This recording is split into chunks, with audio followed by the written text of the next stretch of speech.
Bismillahirrahmanirrahim. Assalamualaikum warahmatullahi wabarakatuh. Perkenalkan, kami dari kelompok 1 metode penelitian akan mempresentasikan PPT dengan judul hipotesis. Kami dari kelompok 1 Hasni, Rosnani, Nisa Herunisa, dan Mutmainah. A. Pengertian hipotesis. Hipotesis adalah hasil atau kesimpulan yang ditentukan dari sebuah penelitian yang belum tentu kebenarannya dan baru akan menjadi benar jika sudah disertai dengan bukti-bukti. Syarat dari hipotesis. Borg dan Gall mengajukan adanya persyaratan untuk hipotesis sebagai berikut. Yang pertama, hipotesis harus dirumuskan dengan singkat tetapi jelas. Yang kedua, hipotesis harus dengan nyata menunjukkan adanya hubungan antara dua atau lebih variabel hipotesis.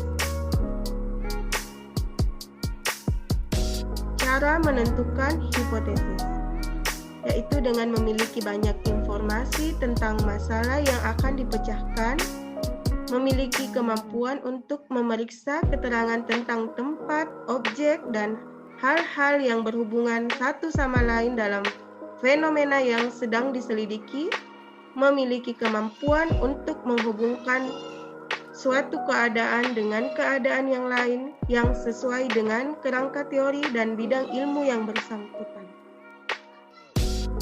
Sumber-sumber yang dijadikan acuan dalam menentukan hipotesis berasal dari: yang pertama, ilmu pengetahuan dan pengertian yang mendalam yang berkaitan dengan fenomena. Yang kedua, wawasan dan pengertian. Yang ketiga, materi bacaan dan literatur. Yang keempat, pengalaman individu. Yang kelima, data empiris yang tersedia.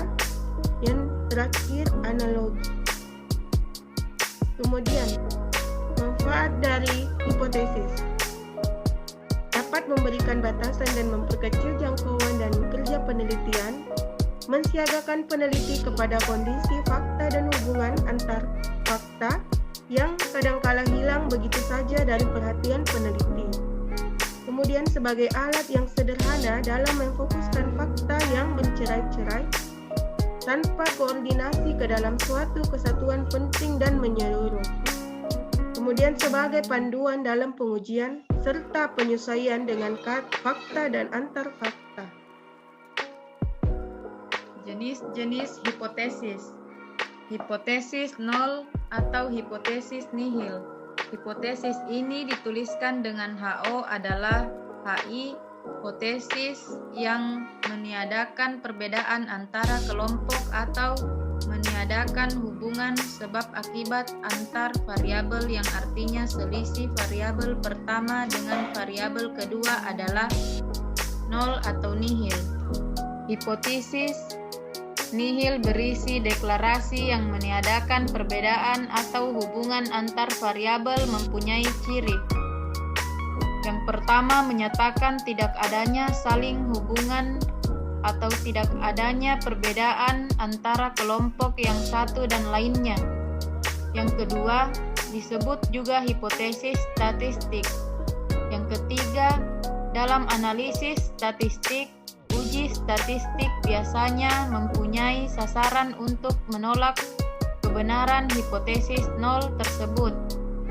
Yang keempat, dalam simbol HO dibagi X sama dengan Y. Contohnya, tidak ada perbedaan berat badan bayi antara mereka yang dilahirkan dari ibu yang merokok dengan mereka yang dilahirkan dari ibu yang tidak merokok. Tidak ada hubungan merokok dengan berat badan bayi. Hipotesis alternatif atau hipotesis kerja. Hipotesis ini ditulis dengan HA adalah yaitu penerjemahan hipotesis penelitian secara operasional. Statistik sendiri digunakan tidak untuk langsung menguji hipotesis alternatif. akan tetapi digunakan untuk menolak atau menerima hipotesis nihil atau nol. Hipotesis yang menyatakan adanya hubungan antar variabel dengan ciri-ciri.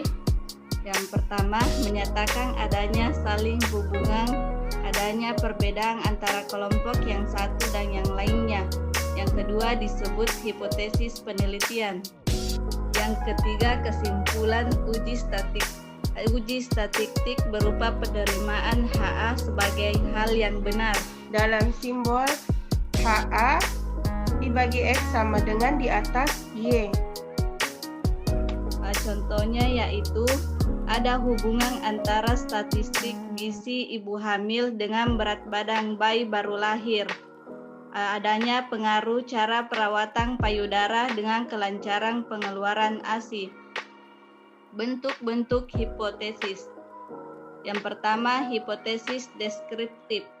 Hipotesis deskriptif merupakan dugaan atau jawaban sementara terhadap nilai satu variabel dalam satu sampel, walaupun di dalamnya bisa terdapat beberapa kategori. Yang kedua, hipotesis komparatif. Hipotesis komparatif merupakan dugaan atau jawaban sementara terhadap perbandingan antara dua variabel atau lebih. Yang ketiga, hipotesis asosiatif. Hipotesis asosiatif merupakan dugaan atau jawaban sementara terhadap hubungan antara dua variabel atau lebih. Arah atau bentuk uji hipotesis. Yang pertama, one time, yaitu bila hipotesis alternatifnya menyatakan adanya perbedaan dan ada pernyataan yang mengatakan hal yang satu lebih tinggi atau rendah dari hal yang lain. Contoh, berat badan bayi dari ibu hamil yang merokok lebih kecil dibandingkan berat badan bayi dari ibu hamil yang tidak merokok. Dengan rumus H0 dibagi 0 sama dengan 0, 0. H1 dibagi 0 di atas 0, 0 atau H1 dibagi 0 di bawah 0, 0. Yang kedua, two-tailed, yaitu hipotesis alternatif yang hanya menyatakan perbedaan tanpa melihat apakah hal yang satu lebih tinggi atau rendah dari hal yang lain. Contohnya, berat badan bayi dari ibu hamil yang merokok berbeda dibandingkan berat badan bayi dari ibu yang tidak merokok.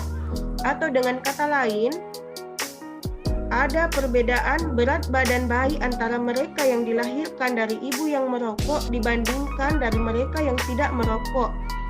Dengan rumus H0 bagi 0 sama dengan 00, H1 dibagi 0 tidak sama dengan 00.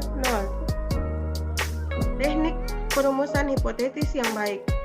Hipotesis harus dinyatakan dalam bentuk pernyataan statement, bukan dalam bentuk kalimat tanya. Yang kedua, hipotesis harus muncul dari ilmu pengetahuan yang diteliti, karena berkaitan dengan bidang ilmu pengetahuan yang sedang atau akan diteliti. Yang ketiga, hipotesis harus dapat diuji, karena suatu hipotesis harus terdiri dari variabel-variabel yang dapat diukur dan dapat dibanding-bandingkan. Hipotesis yang tidak jelas cara pengukuran variabelnya akan sulit mencapai hasil objektif. Yang keempat, hipotesis harus sederhana, jelas, tegas, dan terbatas. Artinya, hipotesis tidak boleh menimbulkan perbedaan-perbedaan dalam pengertian dan tidak terlalu luas sifatnya. Kesalahan dalam perumusan hipotesis dan pengujian hipotesis. Yang pertama, menolak hipotesis nihil yang seharusnya diterima, maka disebut kesalahan alfa dan diberi simbol A atau dikenal dengan taraf signifikan pengukuran. Yang kedua, menerima hipotesis nihil yang seharusnya ditolak, maka disebut kesalahan beta dan diberi simbol P.2. Keputusan uji statistik. Hasil pengujian statistik akan menghasilkan dua kemungkinan keputusan, yaitu menolak hipotesis 0 atau H0 dan gagal menolak hipotesis 0. Dengan ketentuan, bila nilai P di bawah A, maka keputusannya adalah H0 ditolak. Dan jika B bila nilai P di atas A, maka keputusannya adalah H0 gagal ditolak. Kemudian pengujian hipotesis dengan menggunakan kriteria pengujian, yang kedua taraf signifikan, yang ketiga prosedur pengujian, yang keempat dengan membuat kesimpulan. Sekian dan terima kasih. Kami dari kelompok 1 metode penelitian dari Universitas Megarizki. Wassalamualaikum warahmatullahi wabarakatuh.